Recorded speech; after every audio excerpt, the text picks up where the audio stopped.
Hi everyone, welcome to Miss Adams Teaches English Language and Literature A-Level. In this video, we're going to be taking a look at Jay Leno's interview with President Obama. It's taken from the Voices in Speech and Writing anthology, and I'm going to take you through some notes on context, genre, audience, and purpose before taking you through some of the ways that you can describe the voices of Obama and Jay Leno with a good focus on literary and linguistic concepts. So let's get started.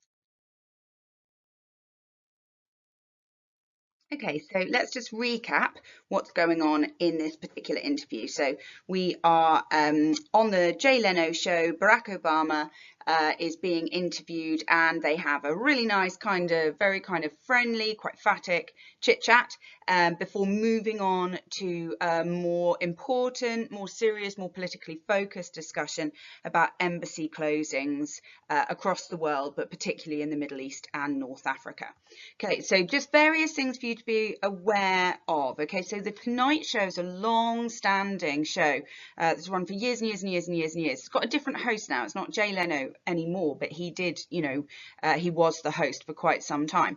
And the general kind of format is there is a monologue at the beginning, 10-minute monologue from Jay Leno or the new guy O'Brien. It's comedic, but it is surrounding current affairs, and then they have various kind of comedy sketches before they then interview their guests. So it's a kind of blend between comedy and current affairs. This particular piece was in 2013, so we're sort of slap bang in the middle of Obama's presidency, because of course he was president of the United States from 2009 to 2017. And contextually, what you need to be aware of is that at the time of him going on, they had made the decision to close 22 US embassies across the world, as I said before, and this was because of security threats, and security threats that were sort of based around Al-Qaeda. And basically what they had said is that, they get their chatter through the channels, but they were comparing it to the level of chatter pre 9/11. And so a specific decision was made to shut down those embassies to protect the US citizens placed around the world. You kind of need to be aware of some of the kind of political movements surrounding this. It's worth knowing that it was 2 years before that under Obama's orders, bin Laden was captured and killed. So that took place in 2011, which was of course 10 years after 9/11. And there is a little reference to that later on in the extract. Okay, so just looking at our genre, audience and purpose gap. So this is obviously a televised interview. So what we have in front of us as a transcript is transcribed from that particular moment. Now, yes, there is a level of spontaneity here, and it does feel like quite a lot of it seems quite improvised, but of course they were prepared. Of course they had decided what questions were going to be asked, and to a degree, you need to think about that in terms of what Barack Obama's purpose is, like what he is willing to speak about and what he wants to speak about.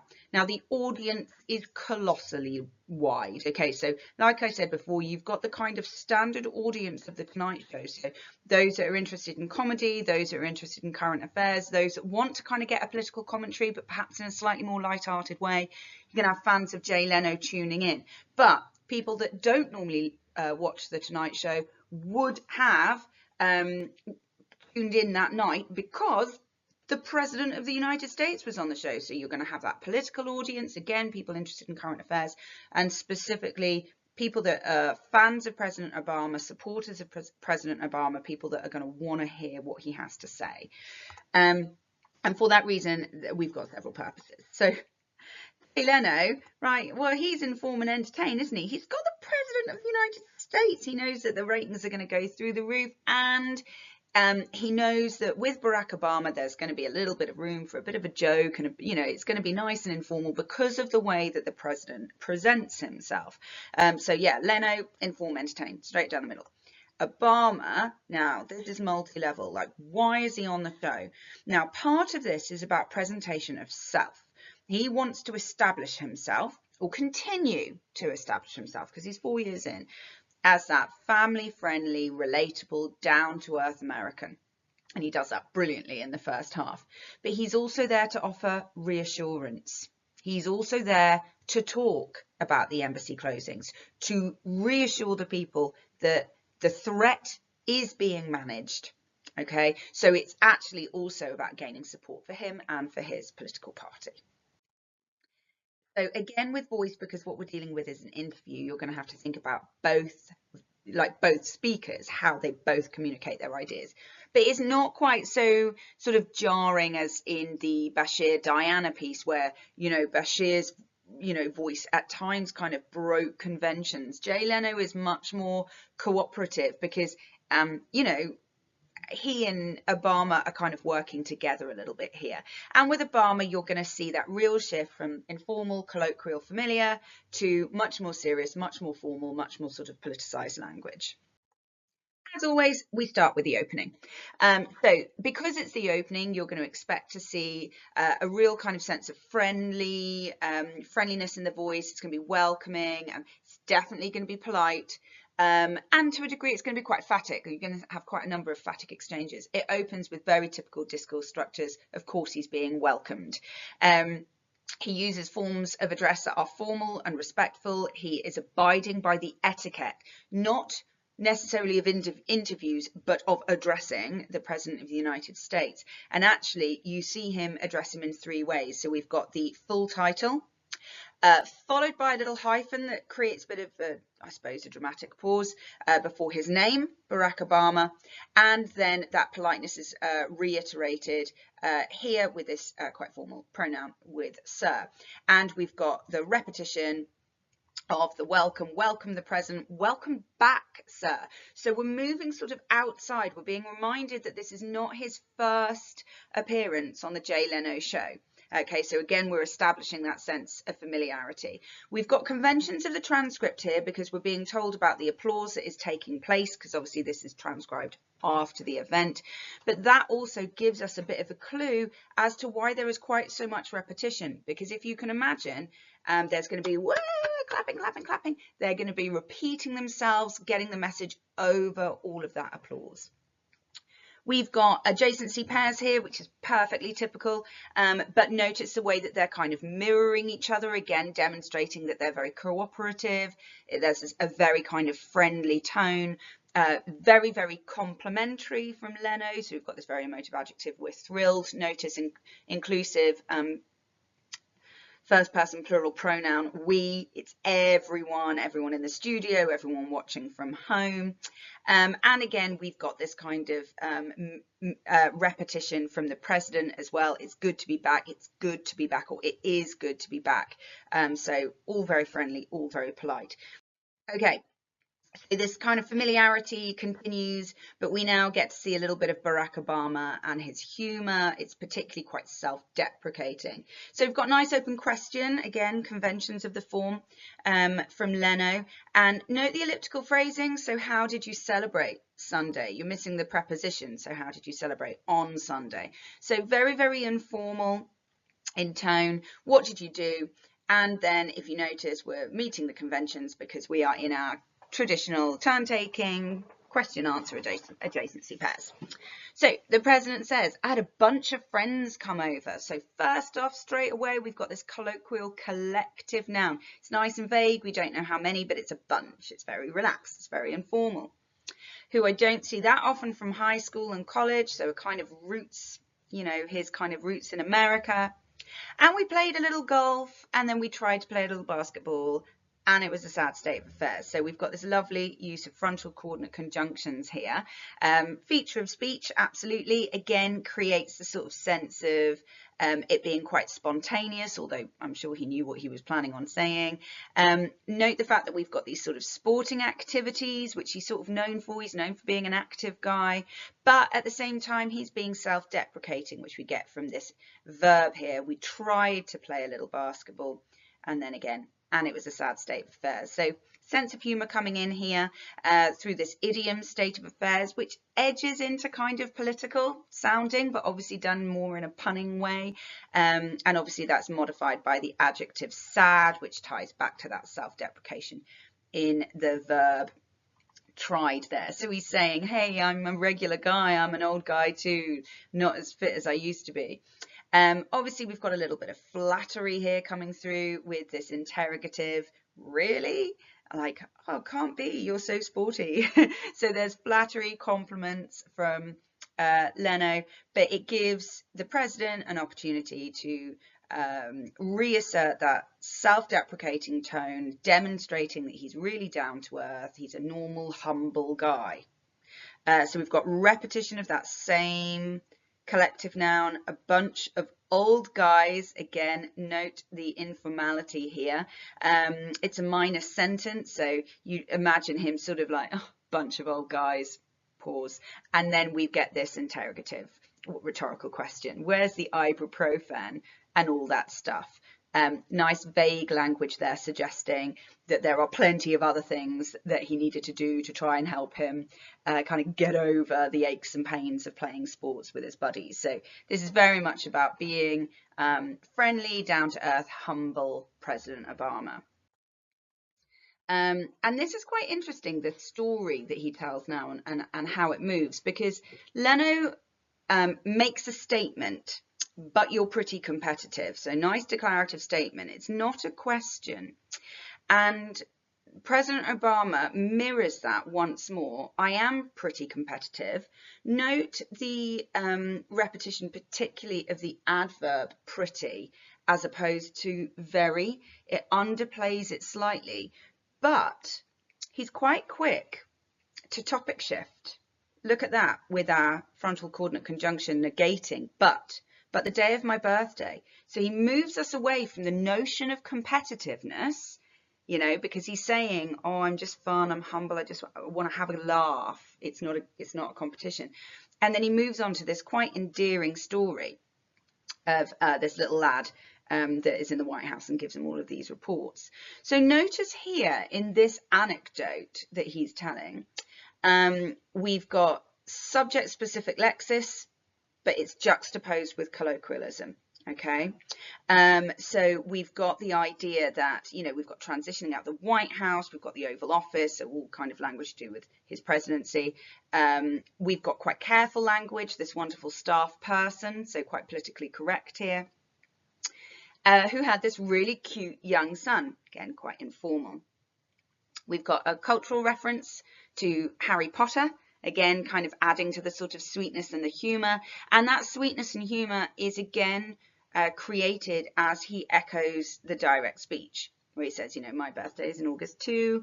Well, how old are you going to be? 7, he said. Look at all of this repetition of dialogue tags. He said, I said, he said. So he's really kind of hamming up the story, this retelling. Again, it's very kind of friendly and informal, doing this, and you could almost imagine Obama doing the voices, but again it comes back to this idea of self-deprecating tone, because it's all about like amazing how old Obama is, like it's extraordinary how old he is, like whoa, projecting off into the distance.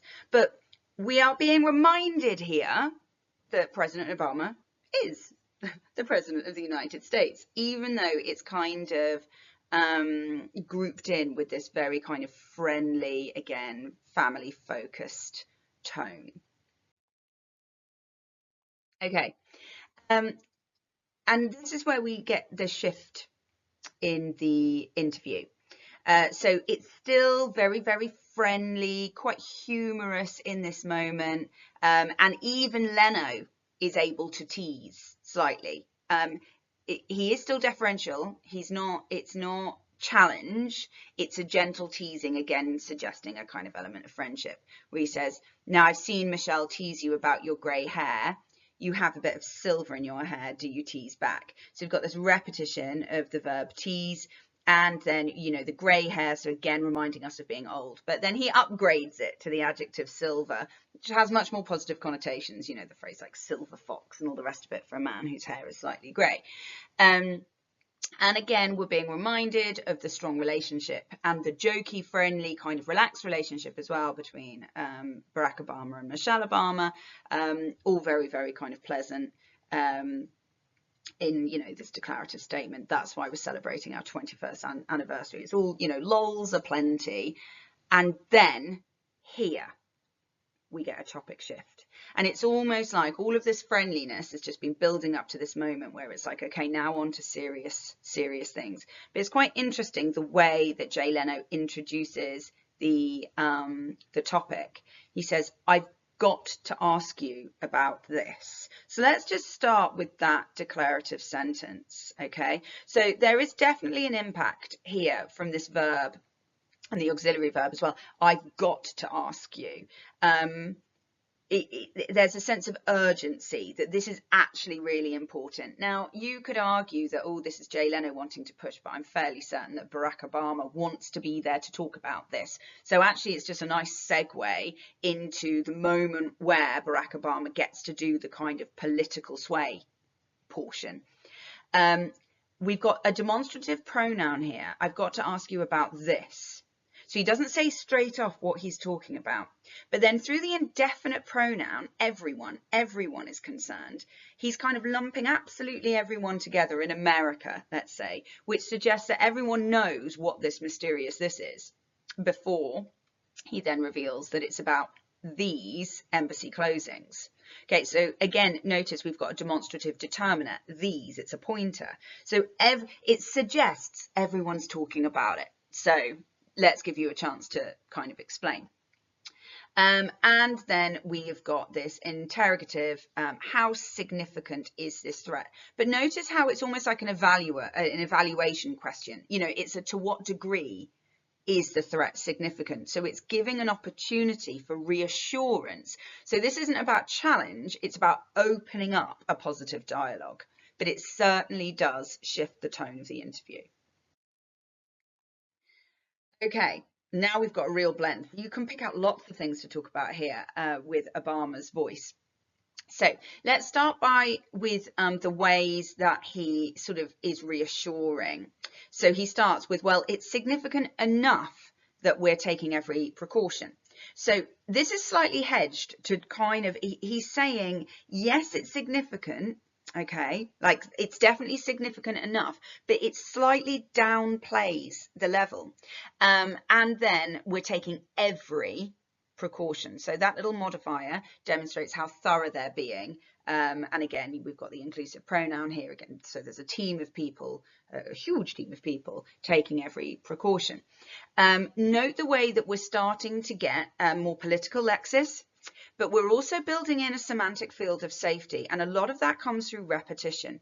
So we've got bolster embassy security, okay? We have got specific precautions. Note the way that we have repeated the adjective specific, okay? We've also repeated the noun precaution, okay? And obviously, you know, we've got phrases like threat stream, which is political lexis. So what he's doing here is he's saying, yes, there is a threat. He's not come onto TV to say there isn't one, because that would be disingenuous. And as we know, he's straight talking and down to earth. He'd never lie to you. He's Barack Obama. So he's saying, yes, there is a threat, but here are all the ways that we're countering it. But you'll notice that what he actually does is not say very much. I've popped this little phrase here, which is an important one, holding the floor. The rest of your extract is now all just Obama speaking. And that's how we know that he wanted Jay Leno to ask that question, because this is the bit that is prepared. Very, very clearly prepared. Okay, so this is the last chunk of the extract. So we've got this idea, we've got Yes, there's a cautionary tone here, because again, he's not saying there's nothing to worry about. He's saying there are things to worry about, but we're great at protecting you. And so we also get this kind of like patriotic voice, a kind of sense of pride, almost celebration in the strengths of the people out there. And there is an effort to demonstrate credibility and that he has authority on the subject. So we have now, it's a reminder that for all the progress we've made, getting bin Laden, putting Al-Qaeda between Afghanistan and Pakistan back on its heels, that this radical violent extremism is still out there. So check out your parenthesis here. So he's basically qualifying the progress, isn't he? So he uses this little idiom about getting bin Laden back on its heels, getting Al-Qaeda back on its heels, having gotten bin Laden. Note the fact that that's very euphemistic for killing him. But again, he's using this parenthesis to demonstrate their skills, to soften the fact that there is a threat that this radical violent extremism is still out there. So we've got the determiner here, this, sorry, I should have put an arrow, this, and then a list of emotive attributive adjectives, radical, violent, and then the noun extremism is still out there. So he's not downplaying what the threat is, but he's saying that they are skilled in dealing with it. There's a sense of urgency here in this little coordinate clause that he's sort of, uttering as a sentence, and we've got to stay on top of it. Again, another idiom here. Staying on top of it is nice and vague. It suggests we can do it, but it doesn't tell you what they're going to do. We've got a repetition of this early independent clause. It's a reminder. It's also a reminder, but we've got this additional connective here. So it's building up all of the kind of the strengths that they have, because in this case, he's now shifting on to the embassy personnel, who are described as being courageous, and then later on in the extract, incredible. And there's a real juxtaposition between the way that he describes their people with the language that describes the extremism and the threat itself. And if you look at the way that he describes the diplomats, the embassy workers, let's look at this particular bit. And these diplomats. So we've got frontal coordinate conjunction, again, starting this new thought, which, yes, feature of speech, but also it's like he's having a little moment where he's going, and another thing about them, so he's listing, it's always building up this kind of list of all of the wonderful things they do. They go out there and they serve every day. Oftentimes they have families with them. Check out these adverbs, of time, every day, and frequency. They're both actually of frequency, really. So again, suggesting that it's an ongoing service that they give to America.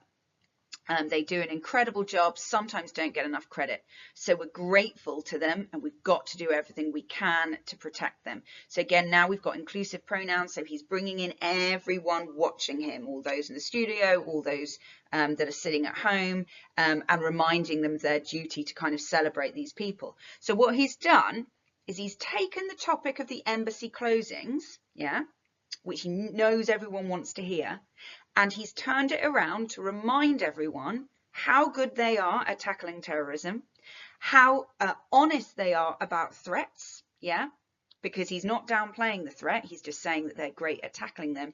And then he topic shifts to move into praising the people of the embassy and kind of hitting that patriotic tone. So it's a very skilled little speech that he has delivered there to get across those kind of key points. And because he's done such a good job of being the down-to-earth, relatable, familiar family guy, he pulls it off very credibly because he's built up this idea of how trustworthy he is.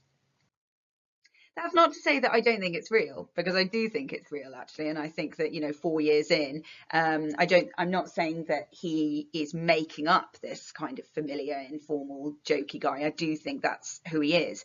But when you look at it, when you look at that juxtaposition between the informality and then the formality of the kind of more political aspect of the interview, you can just see how well that side of him complements him as the President of the United States. That's it from me. I hope that was helpful. Thank you so much for tuning in. And also thank you very much if you've subscribed to the channel. Please do if you haven't already. It's great for me. And also you'll get notifications of when the next videos are up and about. Thank you again. Happy revising.